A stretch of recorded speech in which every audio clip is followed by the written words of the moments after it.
Dans ce troisième parcours long de 135 km entre tous les Cercles-les-Bains, la Moselle s'élargit toujours plus. Tu traverseras la nature verdoyante et des villes comme Pont-à-Mousson, Thionville et Metz, la plus grande ville traversée par la Moselle. Tu constateras une présence marquée de la sidérurgie au nord et tu découvriras des événements forts comme la traversée à Dornau par les troupes américaines en septembre 1944, événement parfois surnommé l'Omaha Beach lorrain du fait des pertes humaines.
Poursuivons vers Pompée, lieu caractéristique pour sa sidérurgie aujourd'hui disparue, et par le confluent de la Meurthe et de la Moselle.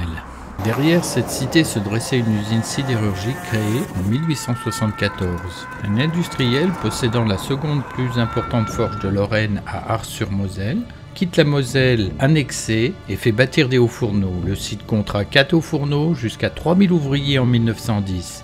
Il est connu pour avoir produit l'acier constituant la Tour Eiffel.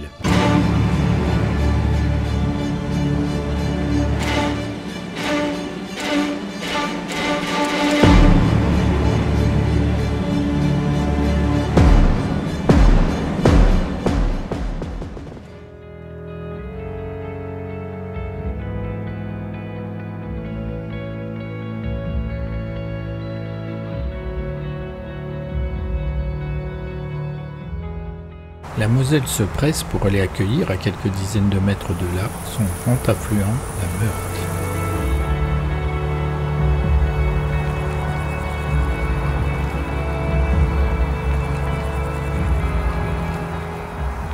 Le confluent est exactement à cet endroit. Voici l'arrivée de la Meurthe.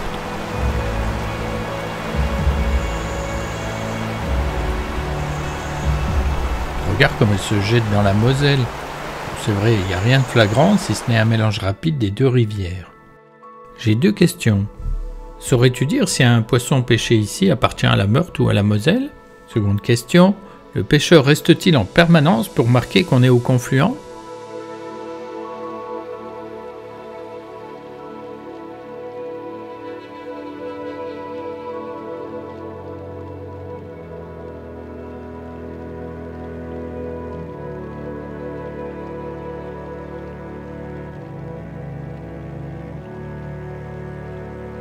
La centrale thermique de Blénod-lès-Pont-à-Mousson se révèle à ta vue. Le grand bâtiment constitue l'ancienne centrale thermique à charbon qui va disparaître du paysage.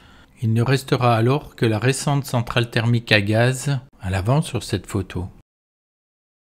En périphérie de Pont-à-Mousson se situe l'un des plus anciens sites sidérurgiques de Lorraine. De manière certaine, c'est le plus ancien site sidérurgique de France en activité après plus de 150 ans de production. 3 houts-fourneaux sont présents, mais un seul est en activité. C'est le dernier houts-fourneau lorrain encore opérationnel. La fonte n'a pas vocation à faire de l'acier. Elle est décarburée pour réaliser une fonte moulée centrifugée destinée aux tuyaux de canalisation. Bleu, blanc, rouge, les tuyaux s'alignent. Le site emploie de l'ordre de 1 millier de salariés.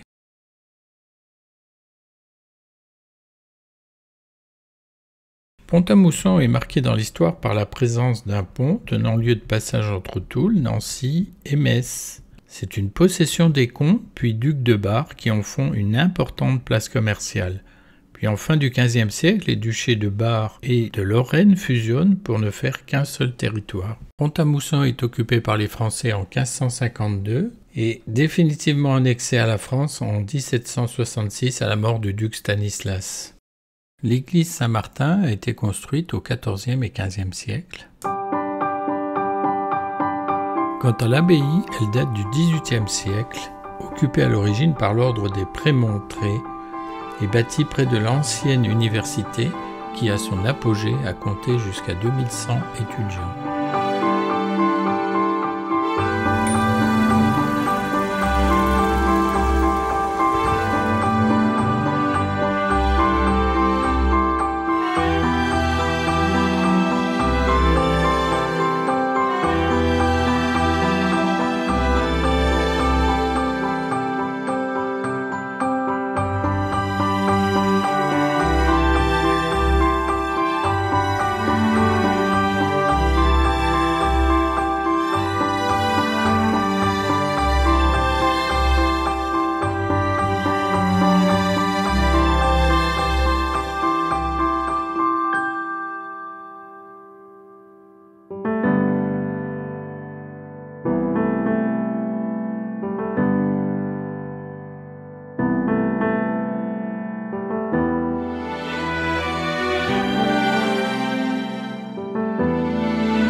Et maintenant, parlons de la libération de la France. Les Alliés ont débarqué en Normandie le 6 juin 1944. Pour l'Est de la France, la libération est confiée à la 3e armée du général Patton. Celui-ci progresse de Normandie vers Angers, Chartres, Étampes, Reims, Verdun, puis il est stoppé là quelques jours faute de carburant car la progression était plus rapide que prévu. Les Allemands se replient en rive droite de la Moselle. L'armée américaine fait le choix de traverser la Moselle à Dornau, car c'est là que la Moselle est la moins large. Les Américains veulent éviter également Gravelotte, compte tenu du nombre de forts dans cette région. La tentative de traverser à Dornau va durer 60 heures. L'armée traverse la Moselle, établit la tête de pont, puis elle part à l'assaut des forts Saint-Blaise et Sauny. Mais les forts sont imprenables et une contre-attaque allemande oblige les Alliés à se replier sur la berge. Face aux difficultés rencontrées, l'état-major décide dès le 8 septembre de réaliser une traversée plus au sud sur Arnainville. Pour faciliter cette traversée et pour faire diversion, elle demande aux troupes engagées à Dorno de maintenir leur position sur la rive droite. Sous la pluie et dans la boue, sous les obus et sous les balles, les troupes ont tenu la position. Sur 1200 militaires engagés dans l'opération de Dorno, 945 seront blessés, disparus ou tués. Hormis le débarquement en Normandie, la traversée de Dorno constitue l'événement le plus meurtrier de la reconquête de l'Europe.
Metz est la plus grande ville traversée par la Moselle, avec 117 000 habitants. Il s'en est fallu de peu pour cette première place, car plus en aval, Coblence compte 114 000 habitants et Trèves 112 000. Metz a des origines antérieures à l'époque romaine, mais c'est durant l'époque romaine qu'elle prend de l'expansion. Elle devient la seconde plus grande ville de Gaule, avec 20 000 habitants, derrière Lyon, et avant Lutèce ou Paris avec 10 000 habitants. Pour des exemples de la présence romaine, va visiter le musée de la Cour d'Or et tu constateras une très riche collection de statues, de mosaïques rassemblées en ce lieu.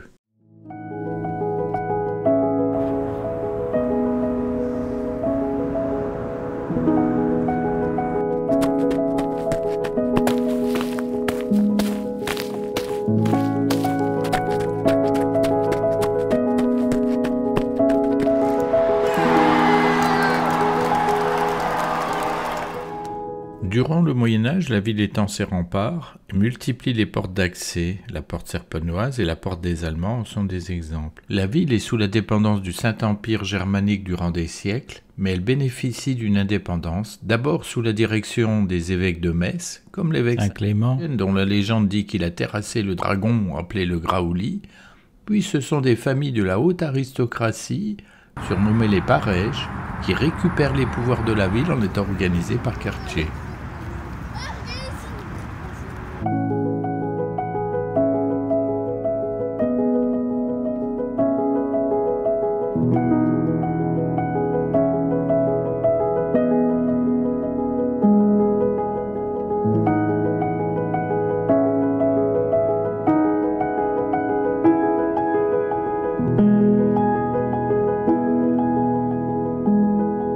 Les familles les plus influentes résident dans des hôtels somptueux. Beaucoup d'hôtels particuliers à Metz ont cette caractéristique typique de l'époque, des façades fortifiées, terminées par des hauts crénelés comme ici l'hôtel Saint-Livier.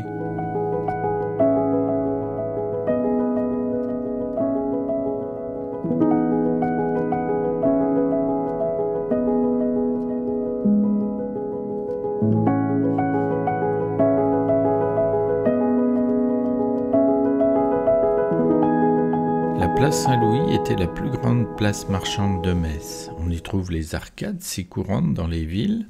De nombreuses villes en possèdent encore, Épinal, Pont-à-Mousson, Thionville. Et on retrouve la façade crénelée typique de Metz.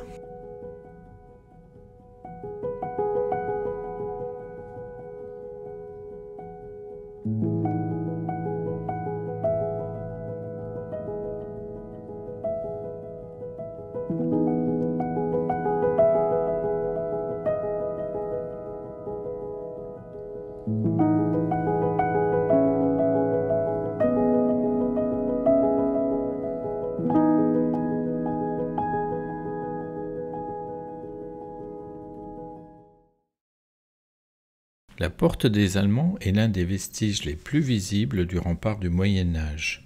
Son nom de porte des Allemands vient d'un hôpital tout proche que les chevaliers teutoniques élevèrent au XIIIe siècle.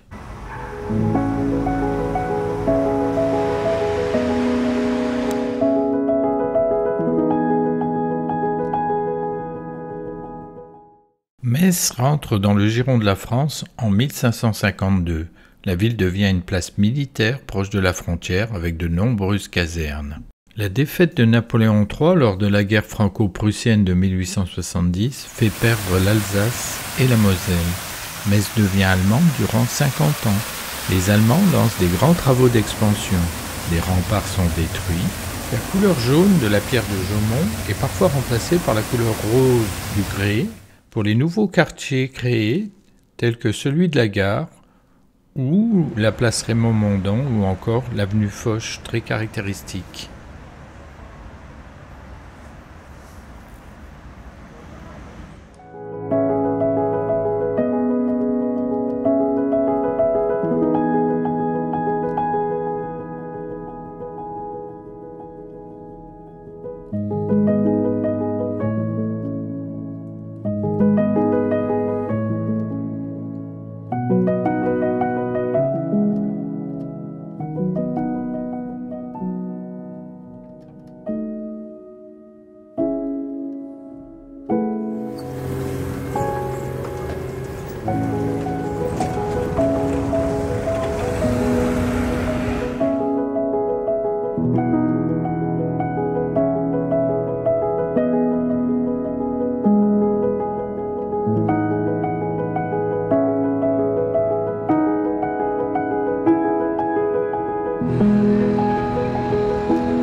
Continuons la progression vers le nord pour un parcours d'une trentaine de kilomètres de Metz à Thionville.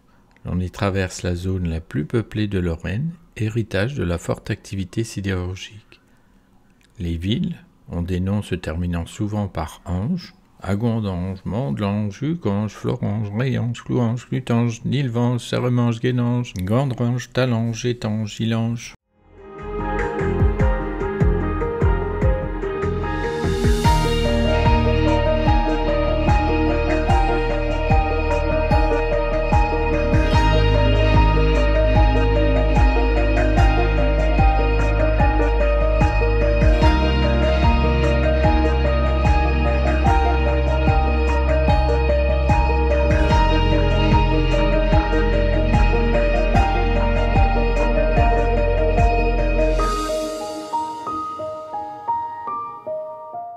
La Lorraine dispose de minerais de fer. Le gisement de minerais s'étend du sud de Nancy jusqu'au sud du Luxembourg, soit 120 km de longueur. Il constitue le second plus vaste gisement mondial au début du XXe siècle. Cependant, son usage est limité à la production de fonte. La présence de phosphore rend inutilisables les aciers élaborés à partir de minerais lorrains. Il faut attendre la fin du XIXe siècle avec la découverte du procédé Bessemer en Angleterre et du procédé Thomas en France pour savoir élaborer des aciers transformables, malléables, car débarrassés du phosphore contenu dans la fonte. La production lorraine connaît alors une expansion exceptionnelle. Les sites industriels se multiplient. Au début du XXe siècle, la Lorraine produit 20% de la fonte mondiale. En 1948, la Lorraine compte 60 hauts-fourneaux et en 1961, elle fournit les 3/4 de la fonte française, 2/3 de l'acier. 14 sites sont dits intégrés, c'est-à-dire disposent de hauts-fourneaux, d'acierie et de laminoirs. Malheureusement, la concurrence de minerais riches importés et le vieillissement des installations sonnent le déclin de la production lorraine en faveur de sites côtiers comme à Fos-sur-Mer et à Dunkerque en France. Les derniers hauts-fourneaux lorrains produisant de la fonte pour acier sont arrêtés en 2012 à Hayange. Seul le haut fourneau de Pont-à-Mousson, pour de la fonte ductile, fonctionne encore. Et 2 aciéries recyclant de la ferraille sont en activité, celle de Neuve-Maisons, décrite dans une précédente vidéo, et celle de Agondange, montrée plus loin.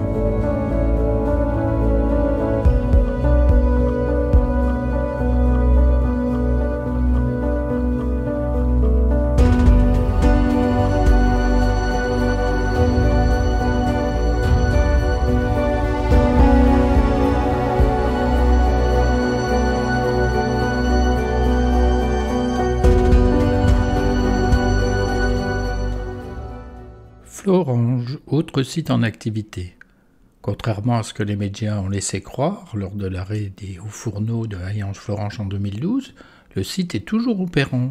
Certes, un quart des emplois ont disparu avec l'arrêt de la phase liquide, mais à ce jour il reste 2000 employés répartis sur le lamineur à chaud, les lamineurs à froid et les installations de revêtement, comme par exemple Galza 2, la ligne de galvanisation numéro 2 démarrée en 2019 grâce à un investissement de plus de 70 millions d'euros.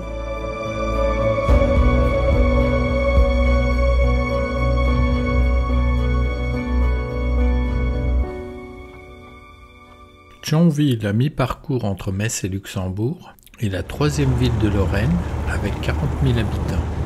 Au Xe siècle, Thionville appartient au comté puis duché de Luxembourg. Au XVe siècle, la duchesse de Luxembourg vend cette possession au duc de Bourgogne, puis par héritage passe sous la souveraineté de Charles Quint. Thionville est assiégée et prise par les Français en 1558. Recédée, elle redevient partie des Pays-Bas espagnols par traité. À nouveau assiégée et prise par les Français un siècle plus tard, elle devient française par traité en 1659. Comme tous les territoires du département de la Moselle actuel, la ville connaît l'annexion de 1870. Au milieu du XXe siècle, la ville connaît une très forte expansion liée au développement de la sidérurgie via Usinor sur Thionville et Solac sur Florange.